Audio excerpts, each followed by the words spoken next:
You wanted the best. You've got the best podcast. The hottest podcast in the world.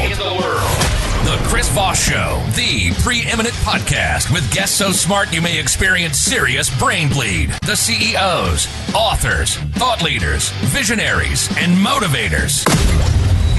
Get ready. Strap yourself in. Keep your hands, arms, and legs inside the vehicle at all times, because you're about to go on a monster education roller coaster with your brain. Now, here's your host, Chris Voss. You wanted the best. You've got the best podcast. The hottest podcast in the world.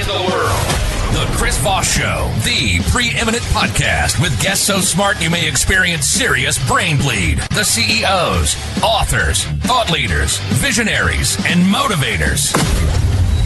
Get ready. Strap yourself in. Keep your hands, arms, and legs inside the vehicle at all times, because you're about to go on a monster education roller coaster with your brain. Now, here's your host, Chris Voss. Hey folks, it's Voss here from thechrisvossshow.com.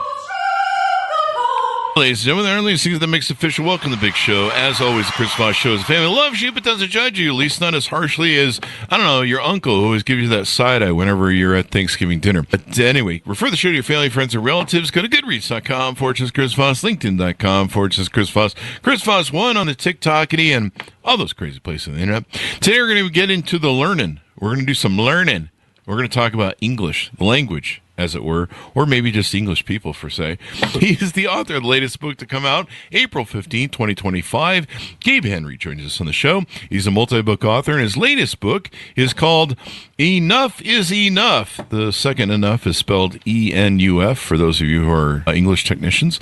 Enough is Enough, our failed attempts to make English easier to spell. We're going to be talking to him about his insights, and we're talking about English language, and maybe we can fix a few things or break a few things, or I don't know. We'll get into it. Gabe, author, is the author of 3 books. I'm sorry, Gabe Henry is the little dyslexic today. Gabe Henry is the dyslexia is acting up.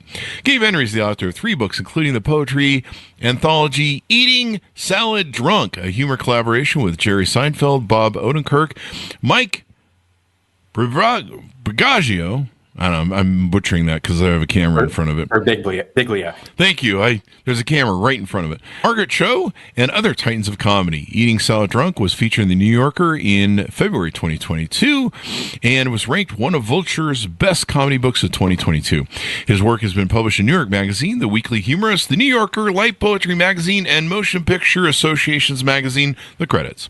He has spent more than a decade exploring the strange and forgotten history of simplified spelling, which by his own admission has only made him a worse speller. He lives and works in New York. Welcome to the show, Gabe. How are you? I'm great. Thank you, Chris. Big fan. It's a pleasure to be on. Thank you. It's wonderful to have you as well. Give us your .coms or wherever you want people to find out more about you. It's GabeHenry.com, and Instagram is Gabe.Henry. So give us a 30,000 overview on your new book. Listen, Chris, I'm a little bit afraid of heights. Can I give you the 10,000 foot? Sure. Let's do that. All right. So the book is called Enough is Enough, and like you said, the second enough is spelled E-N-U-F, which is very important. I'll get to why in a second. It's a book for word nerds, history buffs, and anybody who's ever looked at a spelling of an English word and wondered, why the hell is it spelled that way? So the book looks at the history of English spelling reform, how Noah Webster, for instance, he was the creator of Webster Dictionary. He tried to get all Americans to spell laugh, L-A-F, and love, L-U-V, and though, T-H-O. So I was talking about Noah Webster and how he was trying to implement all these simplifications to our spelling. We're talking 1780s, 1790s. And the reason he wanted to do it was to distance America from England. Because to him, it seemed weird that right after the American Revolution, we're creating this distinct government, a distinct culture, and yet we're still using the same language as our oppressor. So he thought easiest way to declare linguistic independence, so to speak, is continue speaking English, because it's hard to just change your language overnight, but spell it differently. So he came up with spellings like thru would be spelled T-H-R-U. Tongue would be spelled T-U-N-G. Ake was A-K-E. And he tried to get these spellings to catch on. He published an essay in 1789 called An Essay on Reformed Spelling. And he was it's like a Federalist paper for it's like a Federalist paper for English. Exactly. And it was such an extreme proposal that no one took it seriously. He was criticized, he was ridiculed, and he ended up withdrawing this proposal. But what it did is it catalyzed basically hundreds of years of continuing proposals for what was called simplified spelling. And so this has been going on for hundreds of years with dozens and dozens of different people trying to simplify spelling. And so you profiled Mark Twain. He did some stuff with words. Ben Franklin, him too. I think he wrote some declarations we're trying to burn today in 2025. Eliza Burnz, C.S. Lewis, George Bernard Shaw, and Charles Darwin, because everyone knows most English evolved from species. I'm just making a joke there. So what made you interested in writing about this? I first learned about it in college, and I remember being struck by the sheer ridiculousness of it. You know, this idea that people were walking around in revolutionary times spelling the way some modern teenager would be texting their friend with these phonetic, creative abbreviations. It wasn't until many years later when I actually started digging into the movement, reading through the articles and the archives and the journals and the letters, that I realized how rich and complex it actually was. You know, it attracted so many different characters, some of whom were clearly brilliant and some of whom were just absolutely out of their minds. But they all shared this belief that you can change society in some small way by changing the way we spell. So I wanted to bring those characters to life and to show how, you know, even the smallest efforts to change the world can sometimes ripple through history in these really surprising ways. Yeah. I mean, technically, all these guys just had to wait for text messaging to kick in social media, and then all the English language gone to hell. I think that's the irony, isn't it? Noah Webster was just born too early. Too early, man, before your time. So I was the same way. I was born before my time, and I wish I would have been born maybe, I don't know, 100 years later? Or 200 years later? 200 years, somewhere around there. How old am I again? Anyway, maybe a generation or two. Of course, then that would make me a millennial or Gen Z. Maybe that wouldn't work out as well. Anyway, we tease the Gen Z. We tease the Gen Z. But no, I've been guilty of the shorthanding too. And, for a long time, I'm an author like you are. And so I enjoy wordplay and words. And I resisted, the emoji. I still am resisting the emojis. I'm not giving that. I am not giving a quarter to that. And if you get an emoji, if you get any more than one emoji or any emojis from me, I've been hacked or I'm being held hostage somewhere. Don't give them the ransom because I don't have any money anyway. But no, I started spelling your with UR, and I still struggle at 57 to make sure there's the RE on certain UR sort of bullshit. I still struggle with do you ever spell the word? Do you ever spell the word you with just the letter U? Yeah, yep. Started doing that, and I really hated myself for it. I really hated it. I was like, "What the fuck? This is just really annoying." But I'm single, and chicks love emojis, and they love shorthand, and they love texting, and you just had to finally give up. And I mean, if you want to get laid, that's the only way it's going to have to work out. But the problem is those eggplant emojis. Exactly. Yeah. The you got to do the eggplant and the peaches.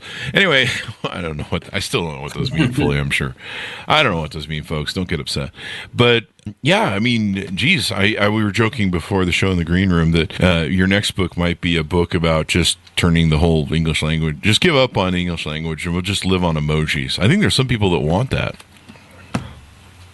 Yeah, if a picture's worth 1,000 words, I would only have to have 50 emojis. 50 emojis.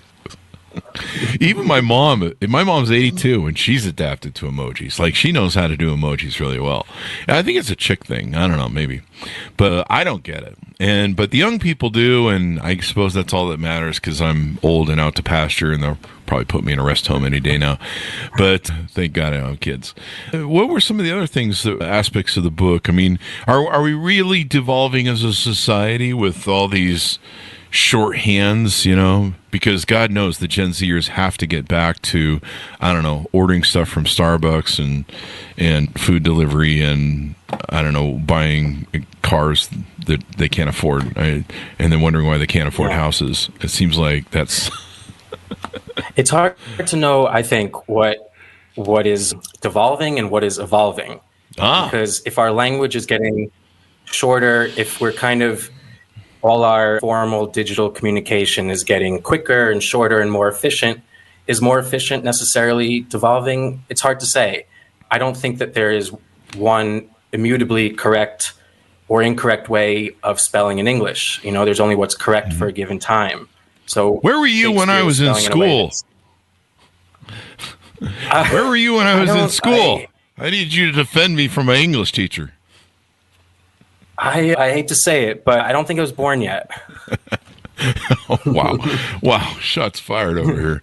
Somebody call the authorities. You get into the origins of the America's National Spelling Bee and the future of shaming students ever since. Tell us a little bit about that. I don't know about you, but I remember school spelling bees. I think everyone in America had some version of a local spelling bee, and they, depending on the amount that they've repressed the memory, they probably remember the exact word they got out on. For me, it was acquiesce. Oh, really? Which to this day, I can't spell. Do you restaurant remember? I don't know if restaurant I failed the spelling bee, but I just barely learned to spell restaurant about 3 months ago, and I'm very proud of myself. At 57. Good for you. Yeah. No other language has regular spelling bees the way we do. In fact, the other countries that do have national spelling bees, places like India, Nepal, and Japan, they conduct their spelling bees in English anyway. It's really a competition that's specific to the English language because of how messed up and unphonetic and irrational our language is. Wow. Do we have the worst language in the world?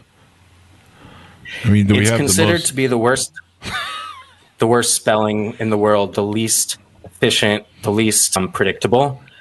France is a little bit bad, nowhere near as bad as English. And then there are extremely phonetic spellings like Spanish, German that have a corresponding one-to-one sound to letter relationship. One, when you see the letter C, you make the sound of C, as opposed to our language where a C could be the sound of K as in Chris, or it could be the sound of S, or it could be a ch.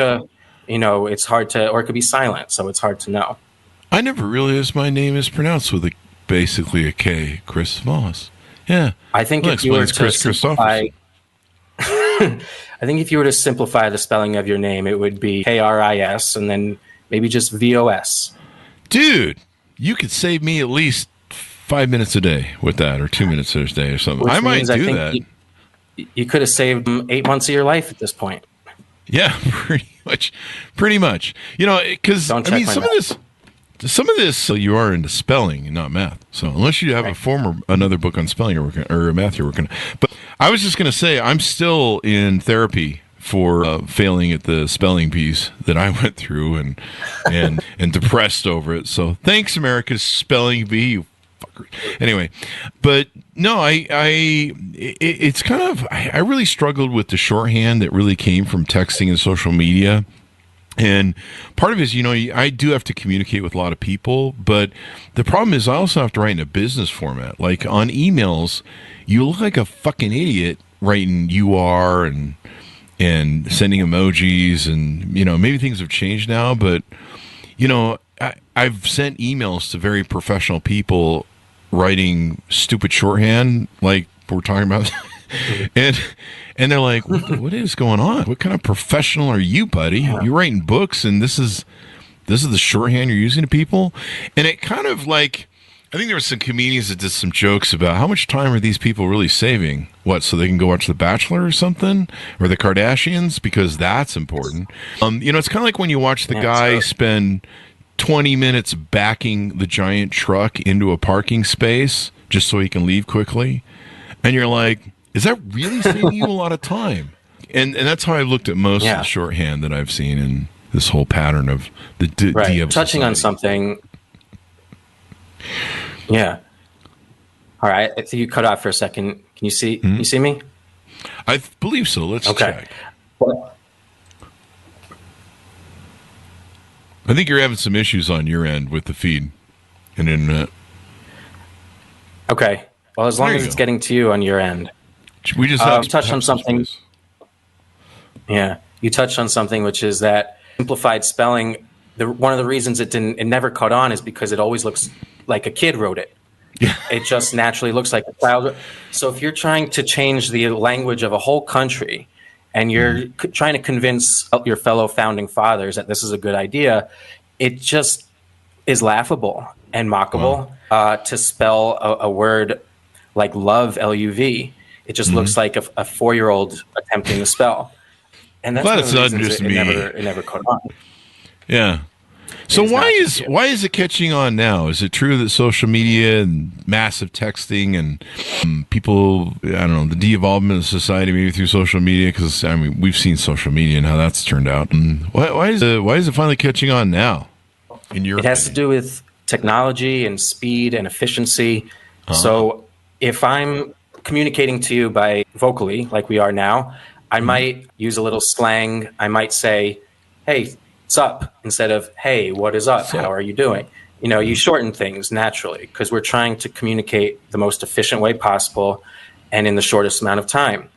And when technology comes about, like texting or in social media, where like speed and efficiency really are the most important thing, and you can communicate in real time that way, it just kind of is a organic, abbreviated way that we have of you can do this for X number of letters, or you can shorten it. And if you're trying to communicate in a way that feels like you're communicating in real time, we're just naturally going to shorten those spellings. And I think that there's also an appeal to a younger crowd. The idea that you could write in a non-traditional way is almost like a rebellion against tradition, against the older generations. There's something creative and fun and almost like rebellious about texting, texting the letter U instead of the word you. You see this also in song titles and rapper names. I think all of it has to do with looking a little bit like you're on the outside looking in. So maybe rap maybe help too on top of social media and texting and everything? Because, shorthand and slang and I mean, what was the old plain joke about people being able to talk and jive? Remember that? maybe rap talking and jive with the subtitles. Yeah, talking and jive with the subtitles. Yeah. You know, when the stewardess comes up to the two black gentlemen and they're talking and jive, and the one's sick, and she goes, she raps with him. Maybe rap is one of the proponents that's helped us kind of maybe de-evolve or evolve the language. Yeah, I think yes, but pop music in general is one of the big conveyors of like informal creative spelling. So like, if you look at, starting around the 1960s, I think a lot of musicians and artists started using simplified creative spelling in their band names and song titles. You have the Beatles spelled with an A, B-E-A-T, the Byrds spelled with a Y, the Monkees spelled without a Y, and then into the 70s, Def Leppard, U2, and I think especially it peaked in the 80s with Prince. If you look at, his song titles, he really loved using that standalone letter and standalone number instead of words. For instance, nothing compares to you with the number 2 and the letter U. I would die for you with the number 4. Oh yeah, I think that it really took off in the 80s, but the whole trend now is so ubiquitous that it's hard to pinpoint who was inspired by whom. But I really do think that it was the creativity of the 60s that brought it out of people. Oh, that's probably the drugs then.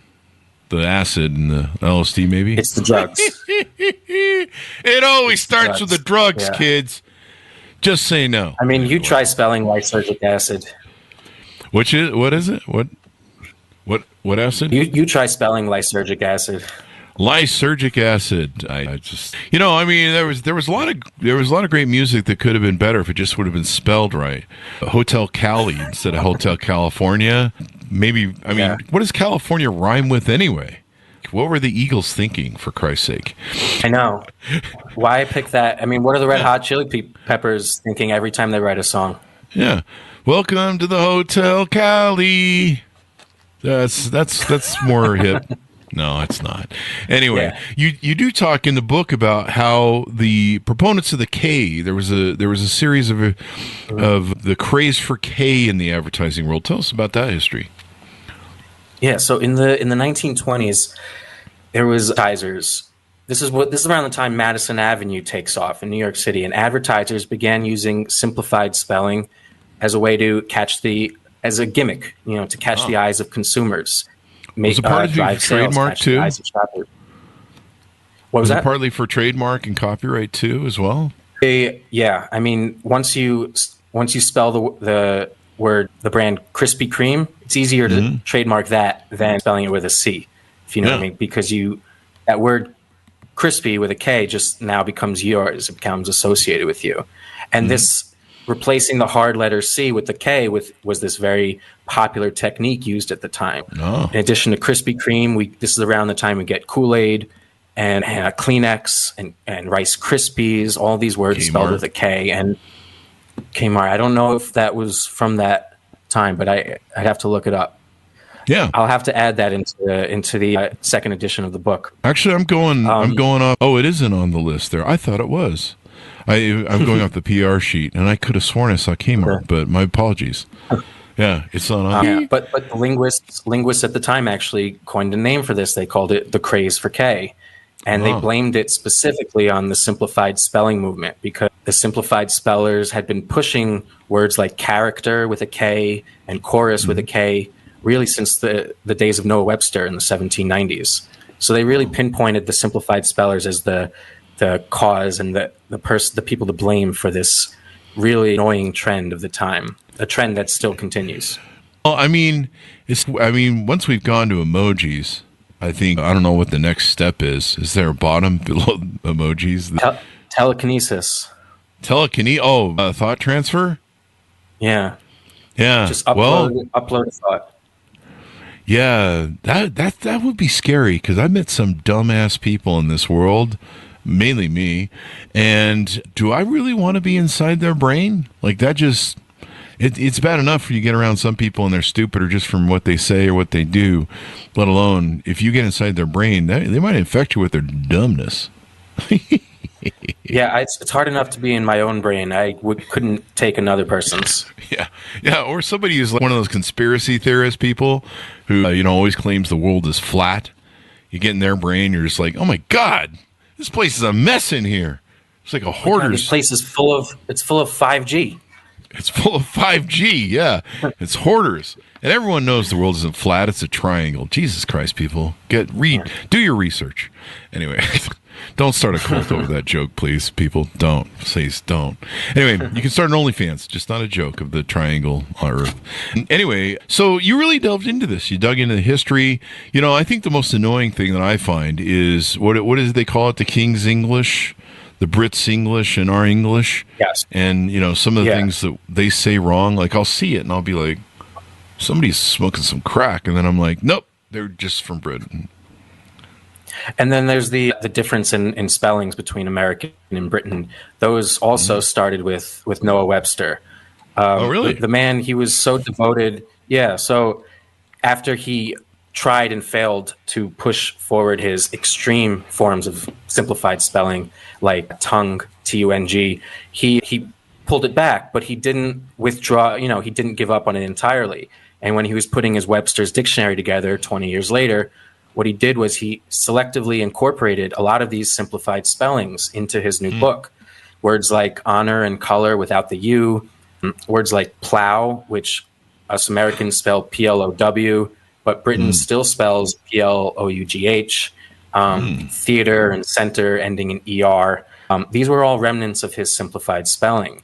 And once his dictionary became widely read, it lent legitimacy to these spellings, and they ended up shaping American English as we know it. So whenever you're looking at, a bizarre British spelling, like they spell draft, D-R-A-U-G-H-T. What? You just have no Yep. You just have Noah Webster to thank for our simpler spellings. And this is why they have bad teeth over there. No, I'm just teasing. That's not why. I tease the British. We love the British. We love our comrades over there. And I think the problem is they drink tea and we drink coffee, and we might be having some more caffeine, and so we're just off on our own program over here. Democracy. Yes. What are you going to do? You talk about this. This was kind of interesting out of the book. The sheer absurdity of the anti-absurd alphabet, where they literally tried to turn all the English letters into numbers. Is that correct? Oh boy! So in the 1800s, there were dozens of simplified spelling proposals, and each proposal had a different quirk, a different attitude, a different angle, and some of them were pretty logical and phonetic. And then there was someone named Banowski, who in 1845 he published this proposal that tried to change all English letters into numbers. So the way it worked was, first you would reduce a word to its dominant letters. So for instance, if you take the word paper, you would reduce it to the letters PPR. And then you take those letters and you bring them over to this number grid, numbered 3 by 3, numbered 1 through 9, like a telephone keypad, and each number would have letters associated with it. So you take the word PPR and you bring it over to the grid, and you find that it corresponds to 994. And that's how, in his system, you spell paper. And it's so absurd. I mean, it's bizarre. It's beyond comprehension. But the irony is that his name for it was the anti-absurd alphabet. And he referred to all his followers as anti-absurdists. And he had followers? He hoped to have followers. Okay. Because I'm looking at this going, this guy never got laid, clearly. No, but he couldn't use emojis. That's the reason. He couldn't use emojis. That's why. Yeah. The chicks weren't taking the text. And he, this was just back then. You had to back then you had to teletype through the dot dash machines. Very primitive stuff. Very primitive. Or smoke signals. One of the two. I tried using smoke signals to make dates and pick up chicks, and it hasn't worked yet. Unless you may set fires at their house, and then they tend to notice. Well, what about lanterns in the window? I find 1 for yes, 2 for no. Oh, that's right. Works. 2 for no. Yeah. Or just have Paul Revere ride around with the horse there, eh? Yeah. That's just wild. Paper would be 994. Knowledge would become 256. And so you just say 994 to people? Have you turned in your 994, sir? And, well, it was purely a written alphabet, and you would still continue to speak English as we speak it. Oh. But on paper, let's say, and I'm estimating, I'm kind of ballparking, let's say if you save 50% of your time writing, account for the learning curve of figuring this out and getting fluent with it. But theoretically, there goes, you're saving 50% of time, 50% of money, 50% of paper and ink. And these people really thought in those terms. That's why they thought of it as the opposite of absurd. Because anything that was the opposite of English, the ultimate absurdity, would have to be anti-absurd. I think batshit Elon Musk or some really crazy person, maybe JFK Jr., should John F. K. or RFK Jr., whatever, who cares? Yeah. I think one of these stupid people should pick this up and try and make it a thing again. The anti-absurd alphabet. Like I think this would be kind of fun to watch, kind of like flat earthers. I think we're due for another iteration of the movement. Sure.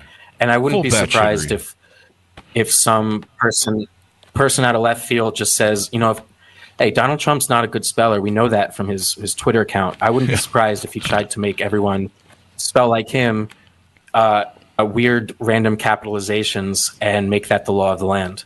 Yeah. Well, you know what you need for that? Middle of the night Adderall and diapers. So there's that. Anyway, that's a Trump joke, folks.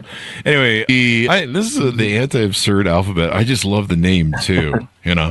It's not stupid alphabet, folks. Don't call it stupid. Anyway, don't call me stupid, though. But yeah, somebody should. You should write your next book this way. I think this is a 4th book for you. In the anti-absurd alphabet? Yeah, you should see if you can make another run at this. I mean, we got emojis. Yeah. I mean, how stupid could that shit be? Numbers probably sound a little bit smarter. But then how do you do it if you're gonna say to somebody, hey, send me $50 the 50 is a number, and so people are going to mistake it for a word. Maybe, I don't know. Yeah, you might be accidentally saying, "Hey, send me no dollars." Yeah. Was maybe the number, maybe he made it so that the words would be numbers, but the numbers would be words. Oh boy, that makes no sense. That just makes way too much sense for me to comprehend. I think we had just broke both our brains with my stupidity there. But then there's your whole new thing. That'll be on 4chan later tonight. There'll be a prophet, and JFK will come back. He's been hiding clearly all these years, and he's 150 years old. So what do you hope people come away with reading the humor and history of your book? Well, I want people to look at it and to read it and say, first of all, this is hilarious. This is absurd and hilarious, and I can't believe that all these have come out of different human brains. And I want people to read the book and say, hey, I never thought about language this way. I never thought that, hey, my name is Chris, and that C is a hard K. It's a K sound. Maybe there's a way of spelling that doesn't have silent letters. But I think, above all, I want people to understand that, language is always changing. It's always evolving. It always will evolve. And despite our best intentions to try to push it into the future or try to pull it back in the past, it's always going to do what it does. It's always going to go in the direction it wants to go. Noah Webster had this quote. He said something, this is not direct, but he said the progress of language is like the course of the Mississippi, essentially in that the Mississippi will go where it wants to go. We can stand on the riverbank and watch it, observe it. Maybe we could paddle through it, but we can't change the direction it's going to go. That water is going to flow how it wants to, and that's the way language is. So all these attempts to artificially change the language, they don't work. It's the organic ways of changing the language that do. It's the informal slang that we see in texting and on social media.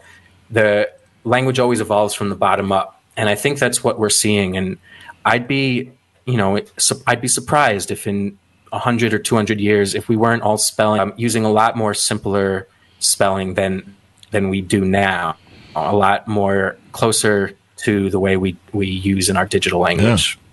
Bottom up. How did North Hollywood hijack that term? Anyway. Moving on. See what I did there, folks? Anyway, right now people are Googling that. Don't Google that. It might be bad. So, yeah, it's kind of interesting. Did you ever think about trying to interview the band The Police over their song, da-do-do-do-da-da-da-da is all I want to say to you? Like, that was some high-end English artwork there. That's going to be for the sequel, Chris. You can hold me to it. Sting, what the fuck were you on when you were doing that? And I'm sure it was something. He was probably doing that 24-hour sex yoga or whatever he bragged about one time 20 years ago. Anyway, guys, if I pull any more references from that Gen Z and millennials don't get, stop me while I'm still ahead. Thank you very much, Gabe, for coming on the show. It's been entertaining. You've written a great book, and hopefully, I don't know. We'll see if it. We'll see where it goes from here.